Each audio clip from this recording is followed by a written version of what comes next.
Next up is the winner of the 2002 Nobel Prize, as well as a Medal of Freedom winner for his pioneering work integrating principles from psychology into the economic science and foundation of behavioral economics. Professor Daniel Kahneman really needs no introduction. I can sort of do this even without looking at this. An economist who basically changed the way that everybody thinks about the way the economy functions. What Kahneman did was said that our behaviors, the way we evaluate things, prices are not uniform in all places, that the humanity really factors into how things transact in an economy. So he's won the Nobel Prize for this work. He is joined by editor-in-chief of Fast Company, Stephanie Mehta. It should be an incredible conversation. I welcome you both out to the stage.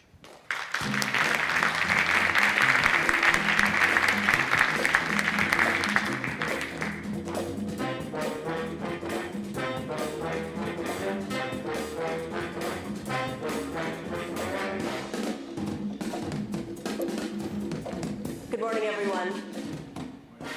Thank you so much for having us. I'm delighted to be interviewing Professor Kahneman, but I think we need to clear things up because although you've won a Nobel in economics, you've never taken an economics course in your life. That's true. I'm a psychologist. The other thing about Professor Kahneman that is truly remarkable is for all of his accomplishments, he is still very much at it and very active, and actually has a new book coming out on the topic of noise. And I think we're going to spend some time this morning talking about it. Professor Kahneman, can you explain for our audience what you mean when you talk about noise? Sure. Well, I'll start from the example that started me off on this journey. I mean, the book coming out is a bit optimistic. The book is being written. But I have no doubt. Yeah, a few years ago, I was doing some consulting with an insurance company, and an idea occurred to me to run an experiment, and the experiment was a study in which we presented cases to underwriters, standardized cases that were built by people in the company, so they viewed it as their own research and not as our research. And you present a case to, say, 50 underwriters, or you present a case to 50 claims adjusters who have the information about a claim and have to predict how much it will cost the company.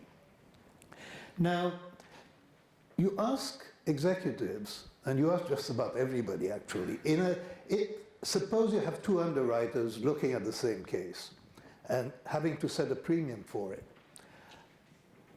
Take two underwriters at random, average the premium they suggest, take the difference between them, divide the difference by the average. What percentage do you expect in a well-run company?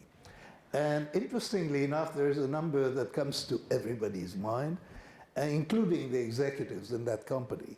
And the number is 10%. People expect, 10% is sort of the tolerable. It's a fairly large difference if you think of it, but it's a tolerable difference. I should add that for any task that involves judgment, people expect some disagreement. So the question is, what is the tolerable disagreement on judgment? And 10% is roughly what it is, what most people expect it to be. Now, in that study, and we repeated the study twice, that's what we're pretty sure of the results, both with underwriters and with claims adjusters, the correct response was 45% and 55%, depending on which unit. That is 5 times as much as people expected. Now, actually, this is so much noise, this is so much unwanted variability, that the whole notion of asking underwriters to estimate risk is probably a mistake.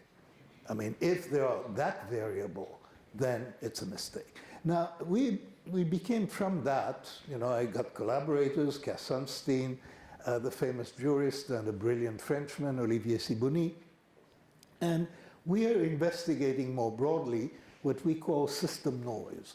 And that's like in the underwriting system, you have noise.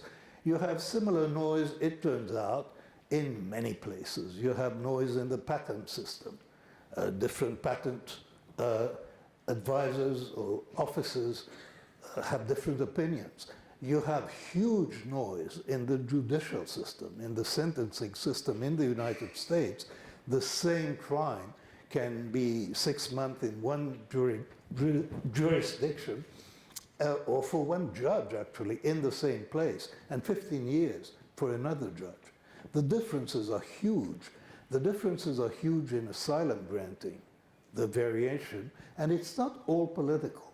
And it's not all predictable by individual differences so that you'd have severe judges and lenient judges. It's really people differ in their attitudes to criminals, in their attitudes to crimes, and so you get that tremendous variability, and there is a need to do something about that variability and to reduce system noise. What is the difference between noise and bias? Well, I've studied bias all my life. So what bias is, it's a predictable average error. So that if people are making a judgment about a particular case, if you understand the biases that are applicable to the case, you may be able to predict what the bias will be, in what direction and to what extent will their judgment vary. And it's actually a very simple difference between bias and noise. Bias is the average error, and noise is simply the variability of error. And it turns out that in the history of the field, there has been almost exclusive focus on bias and very little interest in noise. And this is the imbalance that we're interested in rectifying, because noise, there's a beautiful thing about noise that you don't have about bias, that you can study noise without knowing the true answer. So that's what we did with the underwriters. We gave them fictitious problems, but the fictitious problems are realistic, and you can measure noise and be reasonably confident that the noise, the same noise, would be observed on the job. Bias, you have to know a great deal to be able to know, to predict bias. Given that there has been so much work done on bias and very little work done on noise, is it your feeling that if an organization can correct for noise, that there are huge gains to be achieved versus bias, which perhaps we've already played out and that we've already sort of tried to address and create solutions for it? Well, you know, there have been even less, there's been very little research on noise, and there's been even less research on the mitigation of noise, on noise reduction. The potential for noise reduction is very large, at least in one sense, that there is definitely more noise than bias in the system, in just about every system, because biases tend to be noticed and corrected, and there is less that you can do or less that is done about noise. Whether you can actually overcome human divergences and lead them to make judgments that are similar without eliminating human judgment, that's a problem. The obvious answer to noise is an algorithm. It's an artificial intelligence, because algorithms are noise-free by definition. But if you want to keep human judgment in the loop, or if you're forced to keep human judgment in the loop, you have to do something to ensure the uniformity of these judgments. Are there instances that you can think of where we don't need human judgment in the loop? Are there case studies today in the world of business or society or judgment where it makes sense to eliminate noise by going after I think the standard rule is, I'm embarrassed to say that, if you can get rid of human judgment and replace human judgment by good algorithms, you're going to do better. Algorithms have been doing better, and simple rules have been doing better than human judgment. That's been established for about 60 years. We know that. There have been hundreds of experiments comparing humans making predictions or judgments on the basis of information to simple rules or algorithms aggregating sometimes only part of that information. And in about half of the cases, the rules win outright. They do much better than people. In about half of the cases, it's a tie. And when it's a tie, the rules are much less expensive and more easily trainable than people. So the movement toward algorithms is everywhere, evidence of the superiority of algorithms. Recently, the best evidence is coming from the judicial system. I mean, it's absolutely clear that if you replace parole judges by prediction systems, you would get fewer violations of paroles and more people going on parole. And that's been established in the last few years. And the question is, will the system move in that direction? Because algorithms are not popular. People hate the idea of decision-making being in the hands of algorithms, even when the algorithms are better. Same thing will be, you know, with autonomous driving. It's very clear that the attitude of people to accidents caused by autonomous driving are going to be much more severe initially and probably for many years than the attitude to human error causing accidents. There are lots of big questions associated with the move toward automation and how it affects humans. Let me ask you a little bit about noise in the context of something that a lot of people in this room and a lot of people at this summit are interested in, which is innovation. You know, innovation, invention, entrepreneurship, it's often driven by instinct. It's often driven by that very human sort of gut reaction. And yet, I think that there is a case to be made that noise is the elimination of instinct. It's the elimination of going with the gut. So how do we square innovation with an effort to reduce noise in the system? Well, we want noise in innovation. Basically, you know, the distinction between good noise and bad noise is when there is evolution, evolution is driven by noise. It's driven by randomness and selection. So when you have a selection mechanism that can pick out the best reactions or the best organisms, then things move forward. This is true for innovation. The noise I'm talking about is useless noise. It's just variation that nothing is learned from. If you could learn from the variation, then you could reduce noise. So for innovation, you know, the kinds of things that we're doing, that we're thinking of implementing to reduce noise are not at all similar to what I think could be done, and many things could be done to make innovation more effective. But that's not the same thing. You won't make innovation more effective by reducing noise. What are some of the things that you think could be used to stoke innovation, particularly, again, in the context of, you know, a country like Israel, which is already doing such a great job at innovation, and the purpose of this forum and others is to create even more of an environment for it? I mean, the beauty of innovation, in a way, it's driven by unrealistic optimism. And unrealistic optimism is really the engine that drives the whole thing. And this is why most startups fail, and they should fail, because that's the evolutionary system at work. And so you certainly don't want to interfere with that optimism. But sometimes the optimism is really misguided. So there is a firm in Canada, at least there was when I wrote my book. I haven't followed what happened to them in recent years. But they would look at plans of developers, of innovators, plans for startups, basically, and they would have them rated by experts. And what is clear is you cannot predict success. You cannot predict the breakthroughs. That doesn't work. What you can predict actually are failures. There's a large category of those startup proposals, about 50%, where they say this won't work, the firm, and they have data. It really doesn't work. There are very, very few big successes coming out where complete failure is predicted. So there is 50% that you want to leave alone because you can't tell, and failures actually you can detect.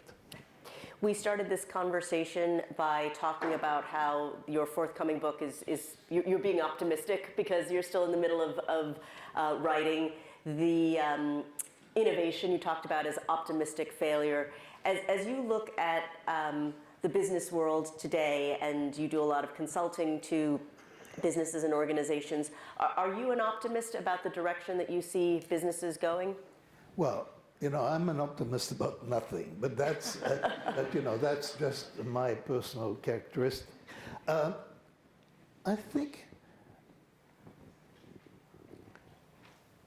I think the quality of decision making is clearly improving, at least for medium-sized decisions. Whether the quality is improving for large decisions, I'm less sure, because large decisions, my guess is that the component of sheer instinct and gut and self-confidence may be a bit too large in large decisions. For medium-sized decisions, I think there is no question that we're seeing a gradual improvement in the quality of decisions. And is that because companies are seeking more information, that they're being better about the gathering of content? I think, I think they have a lot more data. They're knowing how to use it. They know how to use it. And so I think I don't have much to add to this. It's data, and technology is coming in and helping in many decisions. So the quality is improving for, I would say, tactical decisions. On strategy, I'm more skeptical. What is the one area, as you look out onto the landscape, and this is my final question because unfortunately we've run out of time, where you think that decision makers would benefit most from assessing the noise in the system? What system could benefit most from a noise analysis? Any system that employs many employees that speak on behalf of the organizations or make decisions on behalf of the organizations and are supposedly interchangeable, like underwriters.